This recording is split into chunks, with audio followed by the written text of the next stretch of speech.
Well, that Monday Night Raw was something. Best way I can put it to you guys, in the most honest of ways, in the most honest of terms, that Monday Night Raw for April 29th, 2019, that was something. I honestly believed that with stocks dropping within WWE, merchandise sales down, which we already knew, attendance down, which we already knew, ratings falling further, which we already knew, the company in the shitter, which we already knew, AEW around the corner, and WWE already making moves to try to counter AEW. With all of this happening at once, finally the company is forced to see just how awful they have been lately. And by lately, I mean the last several years. I honestly believe that if there was ever a time for them to pull their head out of their asses, it was last night on Raw. I'm not saying we were going to totally get gold from shit, but at least start to see signs of improvement. More importantly, signs that they care about what they are putting out there into the world. Care about this company. Care about the product. Vince, Triple H, Stephanie, a suit and tie, anybody cares about putting on a good television show, a good wrestling show. That's 3 hours long. I honestly believe that with everything that is going tragically wrong within this company, not just what I aforementioned, but how about the overall morale in the locker room when people are walking away, quitting, now more than ever in WWE, from actual talent to employees, creative writers, walking away or asking for their release, or taking to social media and voicing their frustrations. I have compiled a list of at least 20 individuals that have either walked away, asked for their release, or have voiced their displeasure on social media. With all of this going on, I honestly believe last night was the time for Vince and all of his cronies and stooges to come up with 3 hours of entertaining wrestling television. Did we get it? Oh, hell no, as Stone Cold would say. Not even close. No chance in hell, as Vincent Kennedy would say. But I'll go over it with you because I'm sure there's one dumb schmuck out there that'll say, oh, I liked it, basically. I don't understand. I really like the 3 hours of Raw that was put together. I could have won another 3. So let me just run down this and you tell me what was so glorious or even semi-entertaining about this show. You tell me. And I want to start with the very first hour, if I may. Top to bottom in this first hour, it was only 2 real segments, right? 4, but 2 stories? Do we even call them stories? Of course not. WWE can't put together an actual story. It started off with Alexa Bliss, middle of the ring, a moment of bliss of sorts. And she announces the 4 roar, there's no roar on Monday Night Raw, I assure you. It's more of a fucking Z, one long Z. It's a snooze fest. It's the opposite of a roar. It is a fucking snore. But Bliss is in there and she announces the 4 Raw participants for the men's Money in the Bank ladder match at Money in the Bank, May 19th. Number 1, Braun Strowman. Great, that's all we need. Mr. Lunchbox in the bank over there. Braun Strowman for the next year, carrying another lunchbox, waiting for his recess date with Nicholas. That's all we need. Ricochet. At least he's going to be entertaining in that match. You put Mustafa over there on SmackDown. You put him in this match. Mustafa and Ricochet in a ladder match. Money in the Bank. Down with that, man. Can't really complain. Drew McIntyre, he'll bring the physicality. I guess I'm okay with that. Baron Corbin, I guess he brings the cheatery, the trickery, the fucking the BS, all the shenanigans, I guess I can be okay with that. These names just don't jump off the page for me when it comes to Money in the Bank. Maybe Ricochet, that's it. Drew McIntyre and Baron Corbin. Do I want to see them carrying around a briefcase for the next year? No. Braun Strowman? Absolutely not. Again, that is just a lunchbox. And let's be honest, if Braun Strowman thinks of that Money in the Bank briefcase as a lunchbox, everybody is dead on arrival. Nobody has a chance if Braun Strowman is looking at thing and thinking there's actually Lunchables in there, or a Capri Sun, or a fun-sized Snickers bar. Or who knows if Mama Strowman packed his Hostess cupcakes in there. Who knows? Braun's curiosity would be peaking at an all-time high. And nobody stands a chance. And then he gets his lunchbox, and he carries his lunchbox for the next year. And him and Nicholas go to 4th grade, all happy together.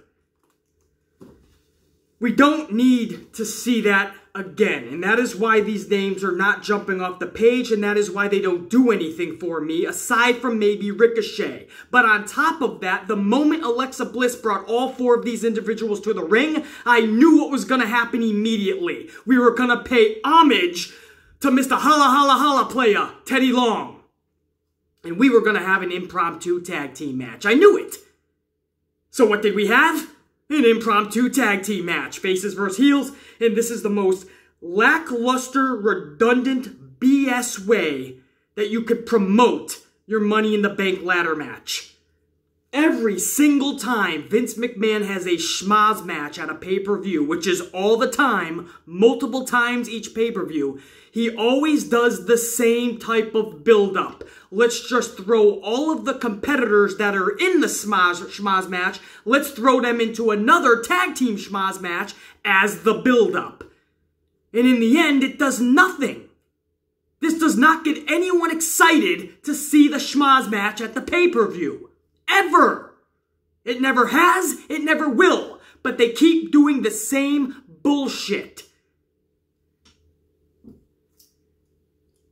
So last night, Ricochet and Braun team up to take on Drew and Baron. And all this is the same 3 competitors we've seen in the ring all of 2018 and all of 2019 so far. Baron, Drew, and Braun.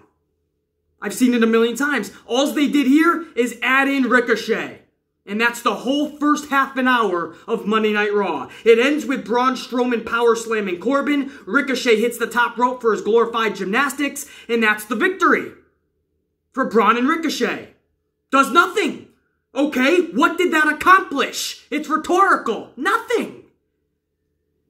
Literally nothing it accomplished. It wasted a half an hour of all of our lives.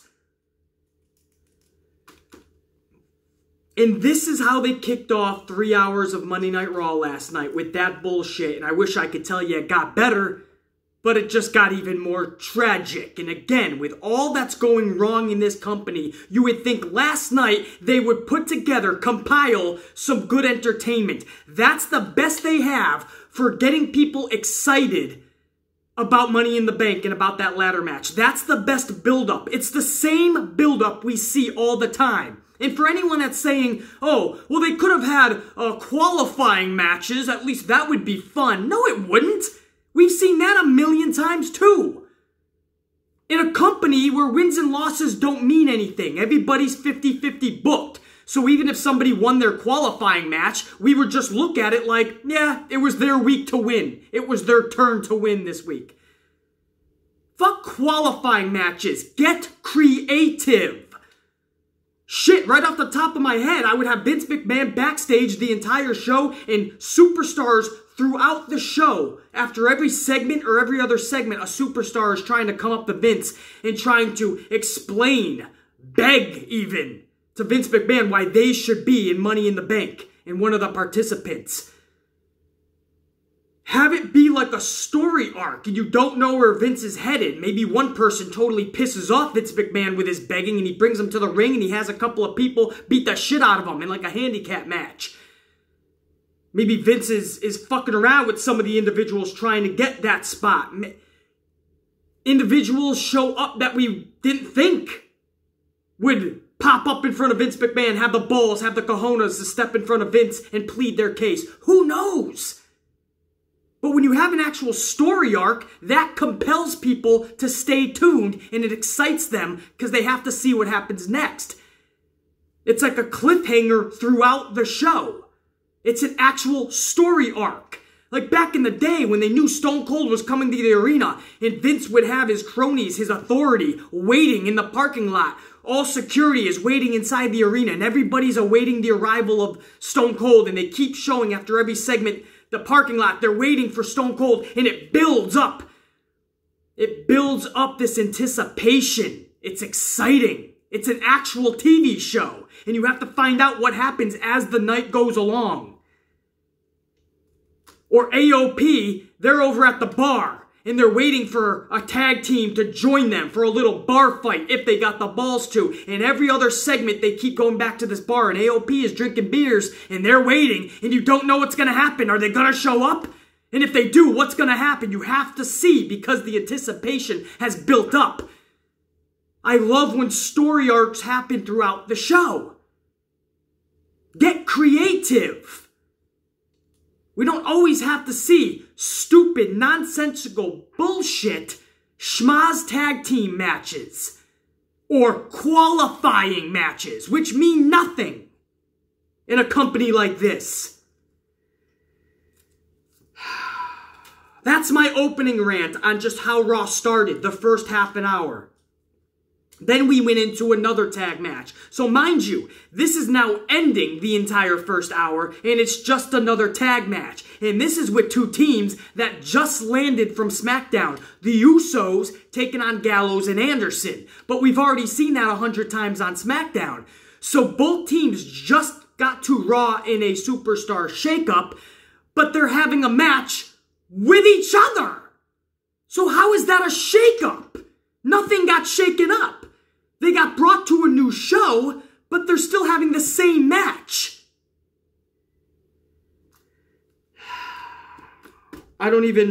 So, listen guys, the only thing worse than Gallows and Anderson losing again the way they did, and basically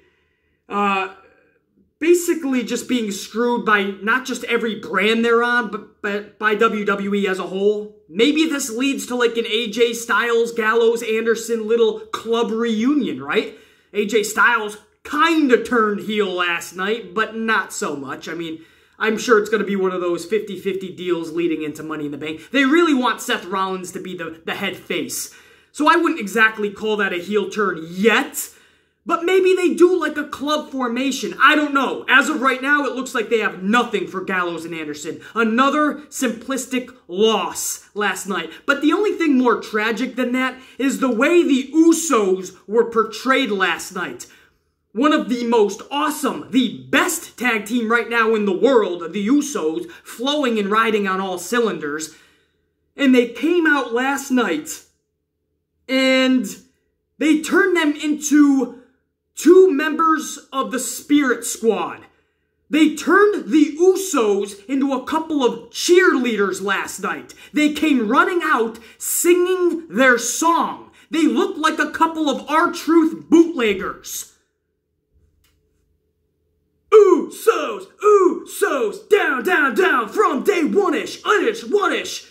What the fuck? It was like a remix. They didn't even know what they were singing. It was so uncomfortable for them that you could tell. And it was so awkward for us, the fans. The music would stop. It would restart. It would stop again. Restart. I don't know what this was. This was like somebody telling Vince McMahon, Vince, the tag team division is in turmoil, but the Usos are getting rave reviews. Oh yeah? Well, let's kill them. No, Vince, you don't understand. The Usos are actually doing good. People are loving what they're doing right now. No, let's make them a comedy act again. Let's turn them into a couple of R-Truth characters. Have them sing to the ring and dance around. And maybe next week we'll put the paint back on them like when they first started in the company. We'll make them sideshow circus acts. Are you sure, Vince? I've spoken. All right, Vince, I'll pencil it in. Dancing, singing, Paint back on their face, Usos.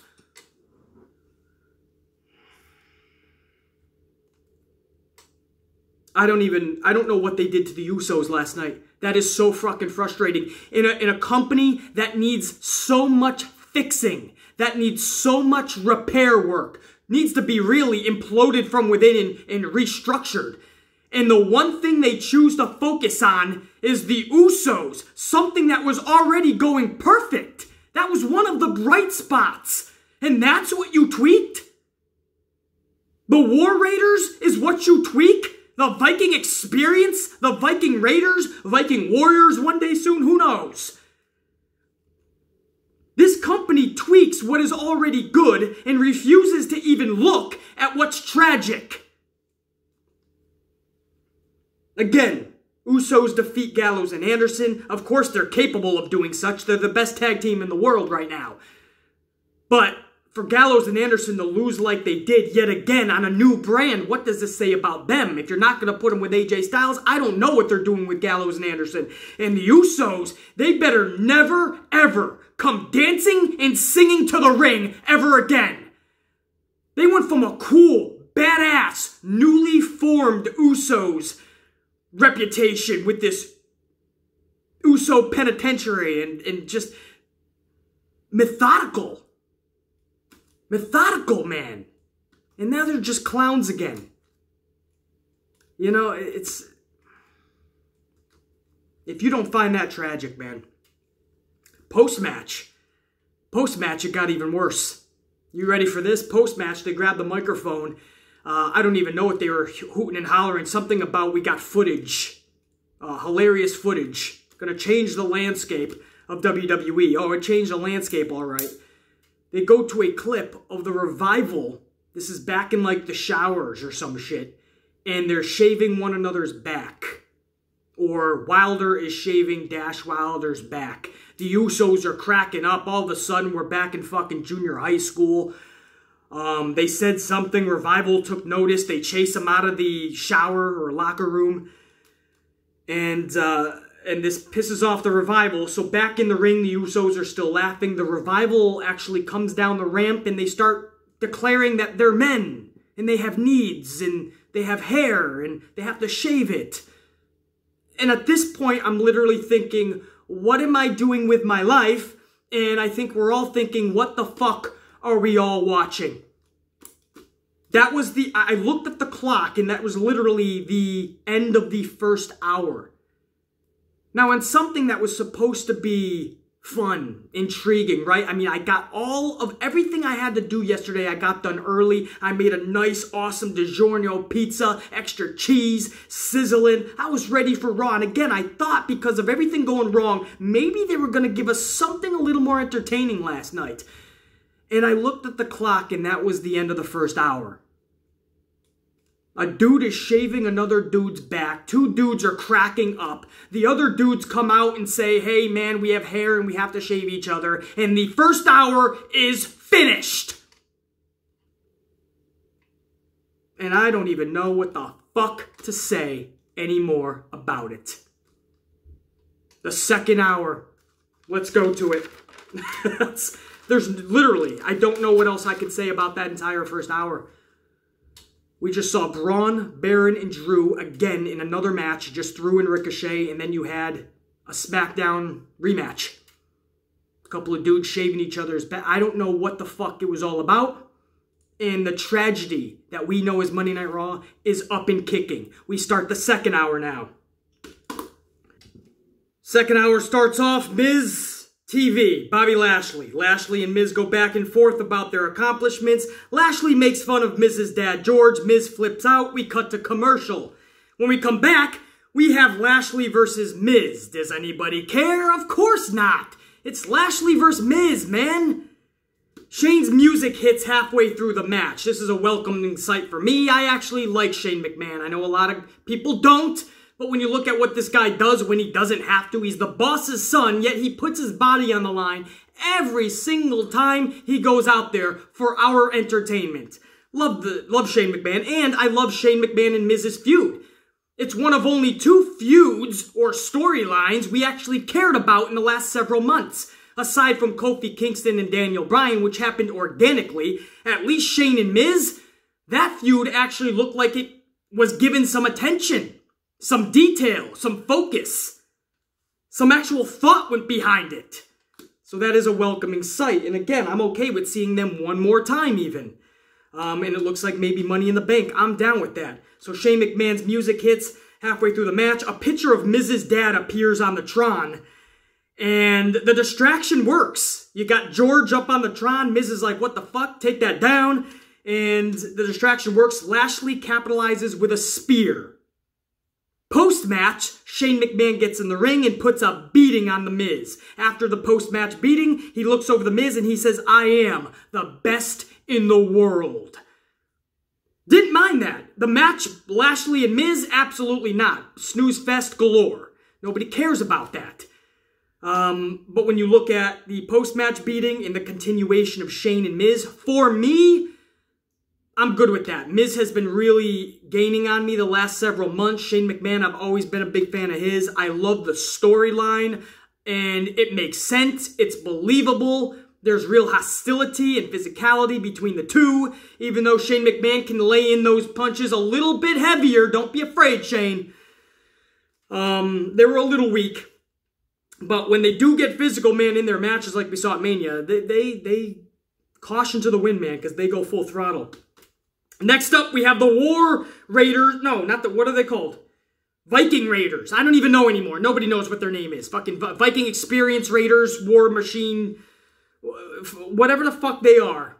They're just a couple of clowns to all of us. If they thought that last night's Raiders over the Lucha Summer College House Party match, right? Because that's what happened. The Raiders defeated Lucha Summer College House Party in 3 minutes. If they thought that that is what is going to get everybody back on the Raiders side, no, it's going to take a lot more than that, Vince. It's going to take triple the creativity, and we already know you can't even create shit in general up front as it is. So good luck with that one. But even for the diehards that loved War Machine / War Raiders, subconsciously, we're always going to look at them as jokes now. Defeating the Lucha Summer College House Party in 3 minutes was not going to change anything. We still don't know their names or don't even care. Next up, Alexa Bliss introduces the 4 women competing in the Women's Money in the Bank ladder match. Natalya? Okay, she's the workhorse. We understand. She's always going to be in these type of matches. Yet, I'm pretty sure nobody really jumped out of their seat in excitement when Natalya's name was called out. Dana Brooke. A lot of people probably moaned and groaned. Excuse me, what? There must be failure to communicate. Did you say Dana Brooke? You guys know I don't mind Dana Brooke. I'm not praising her work, but I do see leaps and bounds improvement to where she began. I also see the dedication and passion she is showing to this business and this company as of late. And it's really showing that she does want to be there and she does want to improve. Whether she actually does remains to be seen. Her last couple of outings, I see the improvements. She hasn't been in there long, obviously. They want to take it a little slower. And that is why, even though I am all for giving Dana Brooke opportunities, I don't think the Money in the Bank ladder match was the perfect fit for her. Not for her, because it might expose her too much. And not for the fans, because it's not the spot she should be in. It's not going to captivate when it's one of only 7 or 8 spots. It's not one of those names that's going to jump off the page. And the Money in the Bank should really be a who's who all-star cast. Dana Brooke should absolutely get opportunities. And one day, hopefully she is part of the all-star cast. I don't wish any negativity toward these superstars. A lot of people just take to social media and they bash somebody like Dana Brooke. Not me. If you're showing me that you're willing to improve and you're actually improving, then I'll stick with you, man. I'll see what you got and where you can go. But the Money in the Bank ladder match, this was not the right fit for her. Again, not just for the fans, for Dana. I'm hoping this doesn't expose her, you know? Like, she is improving. There's no doubt about that. She does have this confidence and passion and dedication to what she is doing that we've never seen before in her. But the ladder match is going to be a lengthy match with a lot of bells and whistles and a lot of shit going on. If Dana can come out of this and hold her own, we will all have a newfound respect for her. If she's exposed from the very beginning or halfway through this match, then it's what we feared from the beginning. Opportunities I am down with and for. Certain ones maybe should not be happening. That's all I'll say. We'll see, though. We'll see what she actually has come May 19th. Naomi is called out next. Obviously, I feel Naomi not only should be there, she should be in every Money in the Bank ladder match. She should be Naomi all belts. She should have all, that's how much I know Naomi is amazing. Athleticism-wise, wrestling-wise, on the mic, you can't tell me she's any worse than anyone else. Everyone likes to go, yeah, but her mic skills be... Give me a fucking list of females right now on the roster that are killing it on the microphone. Exactly, stop it. Even Becky Lynch, she's much better on Twitter than she is on the microphone. We all know that. So save it.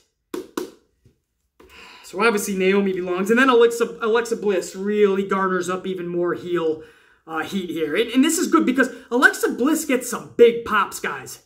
I don't know if you've heard her or not, or taken notice, but like last night even, when she's announced, there is a big pop that Alexa Bliss gets. On social media, you never would know that she's that popular, but she goes to these towns and she gets a pretty damn good pop. But she works best as a heel. So it was really good to see her stand up, and everybody thinks she's going to say Sasha's name. I was hoping, but I knew she wasn't. That's why I wasn't that hurt. And she said, the fourth participant is me, Alexa Bliss. And it got all the boo. All those cheers turned to boos. And Alexa Bliss announces herself as the fourth participant, and I think that's awesome for her and captivate even more heel heat. Really play into it. As for Sasha, I told you guys a few weeks ago, I said they were trying to work something out with Sasha that would get her back into WWE for Money in the Bank, maybe even a briefcase victory. But then it started to become evident that they could not work on an agreement, and then we started seeing photos of Sasha Banks. She changed her hair color back to, well, it's no longer fiery purple or pink. Now it's just like either brunette or straight black hair. She changed her hair. The boss character looks to be over for the foreseeable future. That looks to be the end of Sasha Banks. If she wasn't going to be a part of Money in the Bank, I see no reason how Vince and WWE could possibly fit her into plans through Saudi Arabia, especially with the Money in the Bank briefcase holders. That's going to take up storylines. You still have 2 championships. One of those belts soon will be obviously being taken off of Becky. Maybe even both of them at some point. Who knows? Soon. But you're going to have all these other female storylines. I don't even know where Sasha would fit in at this point. It was Money in the Bank or bust. It looks like to be bust. So that's the news on Sasha Banks. There is none, and it looks like she is definitely done with WWE for the foreseeable future. But Alexa Bliss garnered that heel heat. This led to a Naomi and Alexa Bliss matchup, and I love the Converse storyline during this match. First and foremost, I'll say that the Alexa Bliss-Naomi match felt fresh to me. I don't know how many times they faced each other, but I can say that Alexa Bliss barely wrestles as it is, and Naomi has been stuck on SmackDown for so long that here on Monday Night Raw, Alexa and Naomi felt fresh to me. I didn't mind this. And the fun with the Converse shoelaces and Corey Graves just being hysterical last night. He actually said at one point, Michael, do you know how hard it is to double knot while fighting? Because Alexa Bliss kept having to tie her shoes and she was getting frustrated because she said they weren't even her shoes. She wasn't even ready to compete. And they kind of added that into the storyline. I loved it. And when it was all said and done, Naomi even got the victory. So I loved it even more. We had a devastating rear view. Caught Alexa Bliss square in the face. Knocked her down like a ton of bricks. And then that led into the split-legged moonsault. 1, 2, 3. Naomi's streak continues. A little 3-win streak. We'll take it, man. When you look at how tragic Naomi has been booked over the past year plus, we'll take a little 3-win victory slate now. It looks like that means she won't win Money in the Bank, and that sucks, but we'll deal with that when we get to it. But I like Naomi winning that match. It looks like Vince McMahon is definitely strapping the rocket back on Alexa Bliss and doubling down. If you're going to ask me who's getting that briefcase May 19th, it looks like it's going to be Alexa Bliss, guys. It looks like Vince is ready to double down yet again on Alexa Bliss. Again, she's just making her own matches, like Braun Strowman last night. Let's have a tag match. Somebody's gonna get these hands. Nobody cares anymore. Loopholes. They're just making their own matches. But I stopped giving a shit about that when I saw Fit Finlay tell Becky Lynch in the middle of the Royal Rumble, sure, why not? Go in, even though you're not supposed to be in it. Or when Vince McMahon brought Charlotte Flair over to Raw and says, you're gonna be in this WrestleMania match, even though you're on SmackDown and don't deserve a Raw Championship match. It ended up being for 2 belts, but at the time, Charlotte was just brought over to Raw for that. Kevin Owens, he got injured on Raw.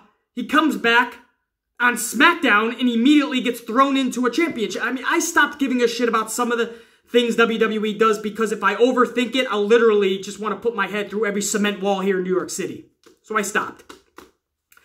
But Alexa Bliss just named herself as the next competitor, and she's, again, looks like she's getting the rocket, guys. Vince McMahon is definitely going to strap that on her. We'll see where it goes from her, man. I'm not one of those Alexa Bliss haters online. Everyone, you know, some people just do not like this person, man. I don't mind her at all, man. Listen, she's given the opportunities. No matter how she gets them, we don't know. And she's running with them, man. Whatever. It's like fucking Lacey Evans, right? The third hour. The third hour started off with Becky Two Belts calling out Lacey Evans. Evans says she's done talking. A brawl ensues. Great physicality. Some damn good blows. Hair pulling.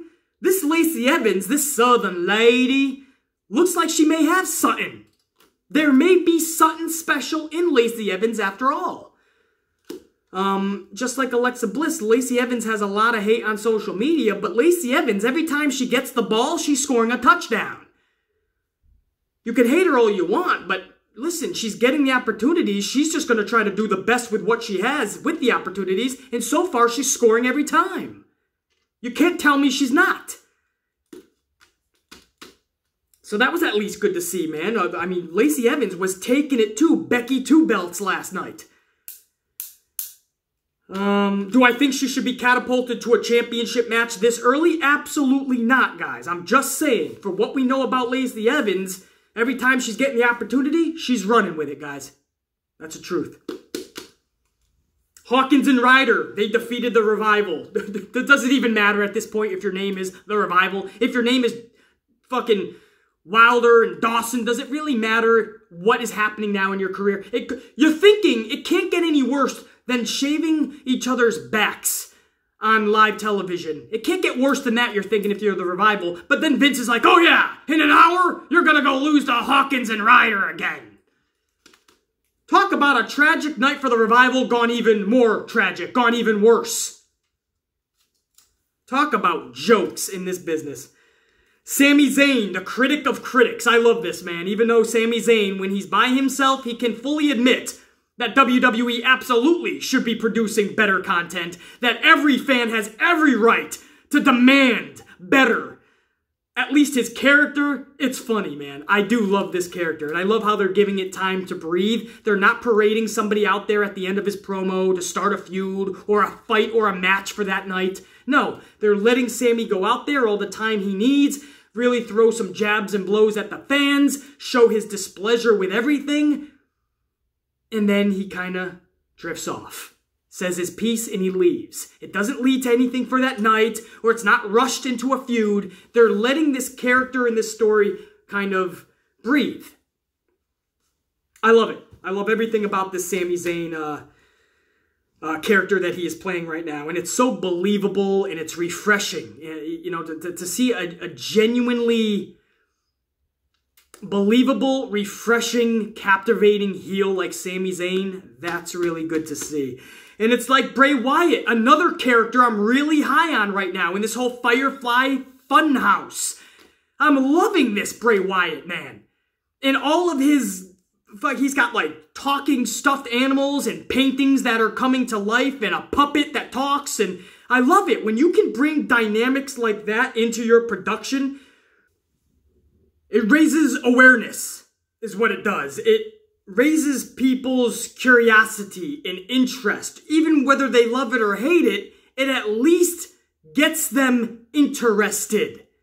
It's a different dynamic. It's a different aspect to your production. I talk all the time about anger or acting as if Brett is an actual being from statue form in front of us. Or Mitch Jr., a plant.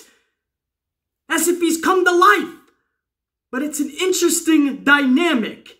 It brings that interest level. Again, whether you love it or hate it, it piques curiosity. It brings a whole nother dynamic, man. And that's why I love Bray Wyatt's Firefly Funhouse. You have talking puppets and stuffed animals coming to life and paintings fucking literally jumping off of the canvas, turning into shit. It's awesome. And I guess sociopath was the word of the day in last night's episode for the Funhouse. That would describe Bray Wyatt pretty perfectly in this new character, you know, in his talks with Abby. And there's like this kind of, you know, Abby's still thinking of Bray as the old bad guy, and Bray's trying to show Abby he's a changed man, or is he? Still not playing with a full deck, still a little sadistic, the lights are on but nobody's home type shit. That's Bray Wyatt's character, and I love this, man. And I just hope it doesn't get tarnished going forward. Bray Wyatt puts a lot of time and energy, detail and focus, time and attention into his character. And I know a lot of this is from his own mastermind. I hope Vince doesn't come along and try to tarnish it. If I'm a creator in his next storylines, one of the awesome aspects I would have the lights go out in the arena, and here comes Abby on one of those jigsaw tricycles. Remember the movie? I said this last week. The jigsaw puppet man, and he had the blaring red eyes, and he would just come creepily rolling in on the tricycle. I would have Abby on something like that. Lights out, and here comes Abby on a tricycle rolling down the ramp, and all you see is her bright red eyes. And she's coming out, or I would have her have bright red eyes for that segment anyway. And it's just creepy. The lights go back on, and there's fucking Firehouse, Firefly, whatever the fuck you want to call him, Bray Wyatt. Big smile. And then it just turns to the most serious, vicious, devastating look for whoever's in that ring. And maybe they just get their fucking necks snapped. That's my creativity for this. I could do so much with this character. I just hope they do, man. I know if it's up to Bray Wyatt, he's going to have a lot of creativity and or at least input in where he wants his character to go in his storylines. I hope they let him ride this out, because I love this Firefly Funhouse character and whole world that he has created. Even the fucking theme song. For the first time I ever heard it, I was like, what is this fucking Mr. Rogers type shit? But then, the more you think about it, with what the Firefly fucking Funhouse, whatever you call it, what that is, and what Bray's character is, that music now is just creepy to me. And I like it. Then we go into Rey Mysterio and Samoa Joe. What the fuck is this? Another loss for Samoa Joe and another loss for a champion. Every single week I look at Samoa Joe, it's like he's losing. At this point, 50-50 booking would be a bonus for Samoa Joe. Samoa Joe would gladly accept 50-50 booking at this point, because right now he's just losing what seems every week. Even with a championship, he looks like a clown. He's losing every week with the strap.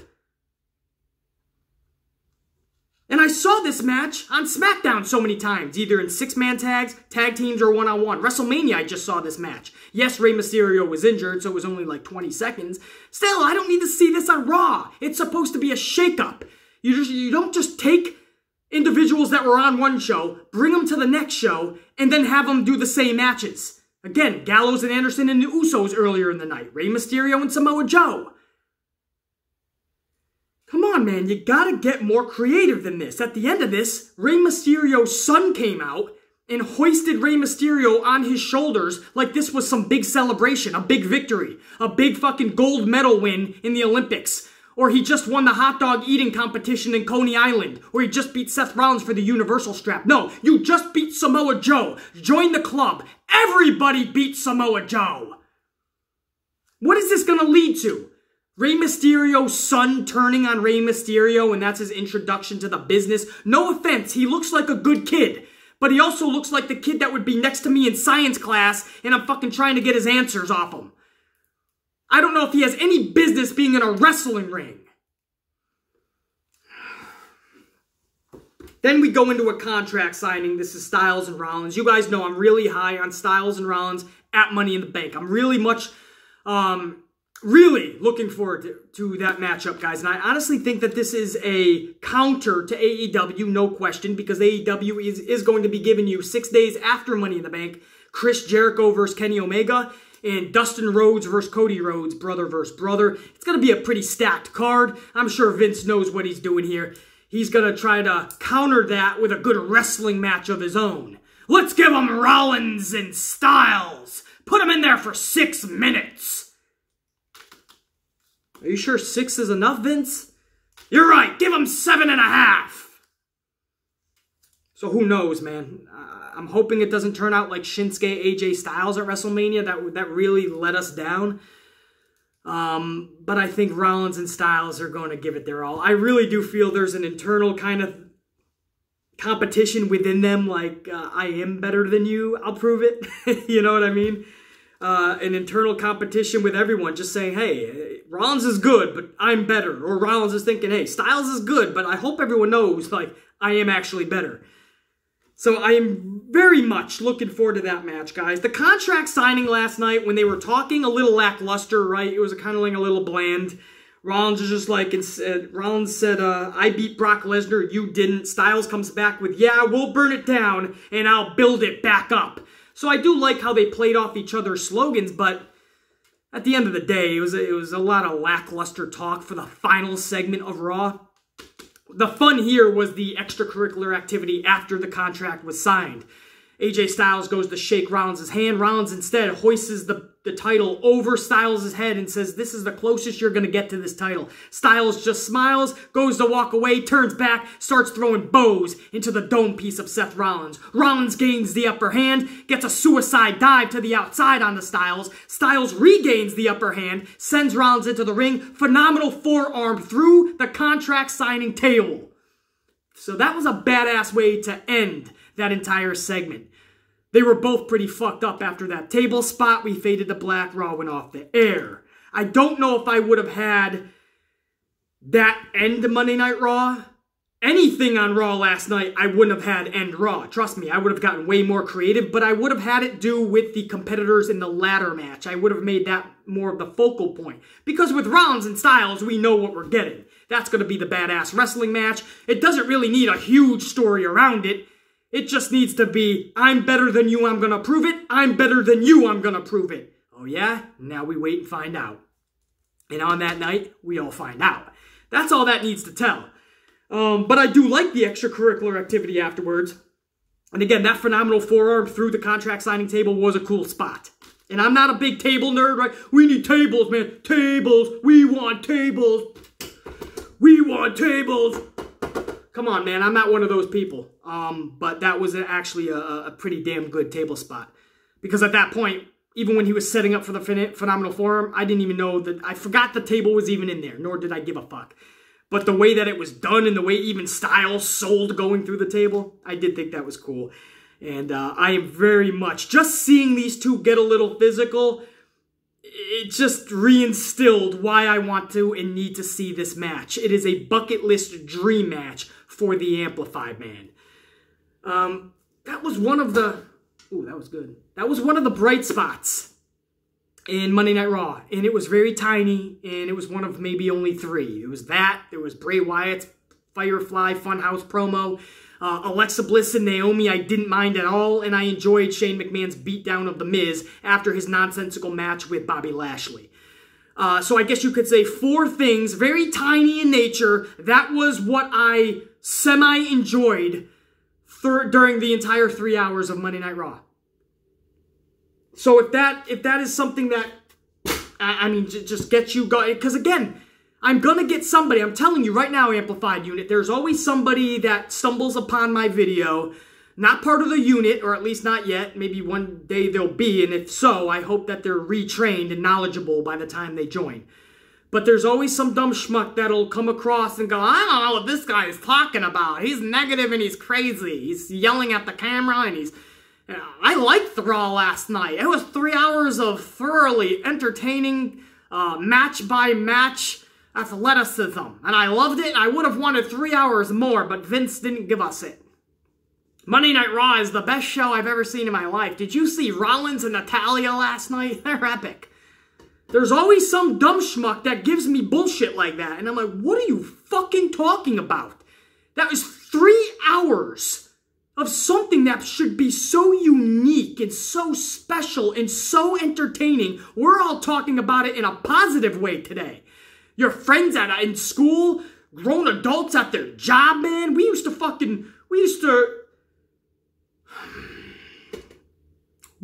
have fucking t-shirts that we would proudly display in everyday life. It didn't matter if you were a fucking 12-year-old, a teenager, or if you were 47 years old. You proudly displayed your Austin 316 shirts or your Rock shirts. You proudly did, man, because that was the shit to do. You were fucking proud of what you were watching. You were proud of the company. You were proud to be a fan. Nowadays, we fucking watch, and if you're still awake by the end of it, we fucking barely have enough energy to shut the fucking television off or whatever the fuck you do afterwards because you're so fucking drained from the product. And used to be, you were drained by the excitement. Now you're drained by the boredom. It sucks the life out of you. It's mind-boggling how there can still be people out there that try to argue, that try to actually bring up points, reasons why the show as a whole was good. You'll have some bald dipshit on this platform that'll go, I give this 17 thumbs up and only 7 thumbs down. You'll still get a fucking idiot, a stupid dumb schmuck that'll lie to you and lie to himself. Not on this channel. That was another tragic Monday Night Raw with only a few bright spots, and they were very dim, far from actually bright. I'm the Amplified Man. That's enough about that. We'll go on to SmackDown tonight, and I'll see you guys and talk with you tomorrow for the SmackDown review and reaction. For now, the Amplified Man, the Amplified Man saying check you. Check out, baby. Look at that, baby. The big dog.